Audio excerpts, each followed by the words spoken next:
Hello, welcome back to my channel. In this video, I'll be showing you my July monthly bullet journal setup. If you looked at fashion blogs or even stores, you'll notice that tie-dye is making a big comeback.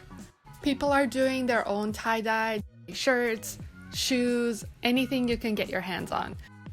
So for this month, I decided to do tie-dye in my bullet journal. Of course, you can't tie-dye a bullet journal because it's paper, so I figured out this technique of doing the tie-dye effect on a bullet journal. Now, I don't have watercolors, so I figured out a way to do this design using regular markers that anybody will have in their stationery. What you need is a clear plastic sheet that you can find anywhere. I cut the plastic sheet to the size of my page so it covers the whole page without going over too much. On your clear sheet, you're gonna draw a swirl. And using your different colors, you just add on to the swirl to cover the whole sheet. It's actually quite easy and kind of fun, and you can play around with different colors and different designs and get really creative with it.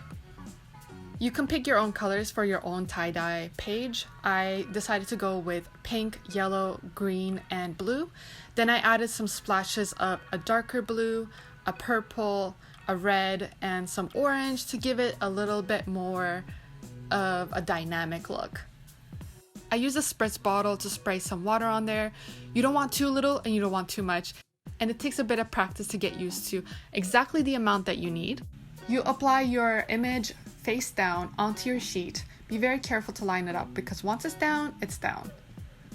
And you can see the colors blending together like watercolors, and all of those colors will mesh together and it becomes this beautiful design. I had a paper towel handy to wipe off any excess water. I didn't want my page to warp, so I did that right away. I just soaked some of the water that was still on there.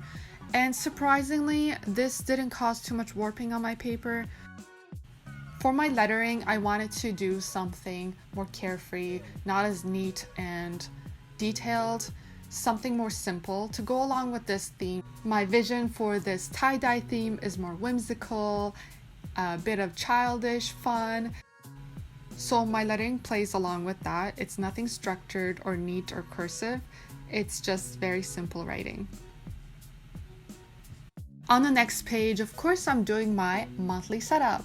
So I love this idea and I wanted to use it as a background. As you can see, it's a bit of a messy process. So I taped off the sections that I didn't want dyed. I drew them in ahead of time so I know exactly where they are. And I used a bit of tape around the edges to cover those areas so they don't get any of that dye on them. Later on, I thought that it might go into those center parts that I didn't cover, so I decided to cover those parts with some more cut up pieces of that plastic sheet that I had, which fit perfectly. Just as before, I'm doing a kind of modified swirl. I didn't want to color in the parts that are not going to be dyed on, just in case they leaked in anyway, so I tried to figure out exactly where they should go and color in those areas around the parts that I didn't want dyed. You can use your own set of colors for this. It doesn't have to be these colors. You can make it a purple theme, you can make it a pink theme, you can make it all blues. You can do anything you want. You can even change it up between the different pages. So I could have done a different set of colors here, but I decided to keep it consistent with those rainbow colors. I tried to be really careful when applying it on, and because it's so colorful, if you try to move it around, it's gonna muddy up the colors. So I applied these little tabs on the outside, which I made with tape, and they really helped me put it on properly. And once you get it on there, make sure you work it in with your hands, and you have to be pretty quick because you don't want your paper to get too wet. It's gonna start warping and it's gonna start bleeding through. Sometimes it doesn't make it all the way to the top or the sides, but that's okay. That's the fun of it. It's a messy, creative design. You can do whatever you want with it. It doesn't have to be a certain way. Once I removed all the tape and the plastic, I can really see how well it worked. This technique worked amazing. The tape really protected those areas. Now Now, because the colors are so bright and vibrant and I have pretty much every color under the rainbow, I decided to keep everything else black and white, very simple, so it doesn't clash too much. So all my headers are going to be black and white, and all of my lines and my boxes are going to be in black and white, so it's not too much and it doesn't get too busy. I don't want to overshadow it. I don't want to mask it with even more colors. I want this tie-dye design to work its magic and to be the highlight. So for all my headers, I colored them in with a black marker, and for my writing, I went in with a white gel pen and wrote in my titles. This black marker was eating up the white gel pen, so I did go over this writing again to make sure that the white is more opaque. On the next page, I will be doing my habit tracker and the brain dump. I love this whole page of tie-dye so much, so for the habit tracker, I decided to do it again. You don't have to be neat about this. It all blends in together beautifully. So if you make any mistakes, it's just gonna add on to the beauty of the design. Tie-dye does have those white blank spots between the colors because you are tying your shirt and dyeing it, and wherever you tie it, you get that white space. So if you want that effect, you might want to leave a little bit of space between the different colors, and it might have that effect that real tie-dye shirts do have. I think this one turned out way more colorful than the other one, more vibrant. I really like this one. For the brain dump page, I wanted to do the design again, but leave some space for the writing. So I did the tie-dye along the top part and along the bottom part of my page. And I had some colors left over on my plastic sheet, so I decided to reuse it on the next page over. For my habits, I did little calendars, the same size. And for the headers, I repeated the same black design. I colored them in with a black marker. Then I wrote my titles with a white gel pen.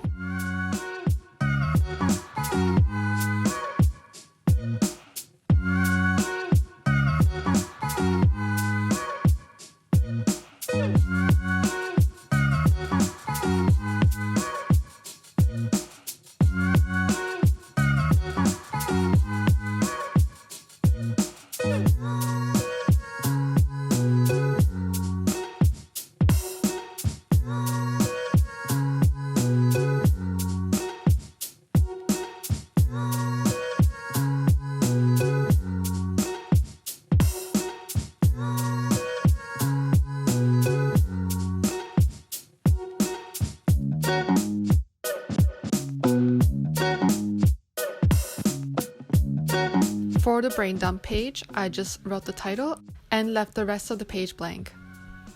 For the next two trackers, I did the tie-dye design, but only at the top, so I can keep the rest of the page free for my writings and my tracking. On the right hand side, I am doing my sleep log. This has been helping me track my sleeping schedule, and it has actually helped me move my sleeping schedule to a more normal sleep and wake up times.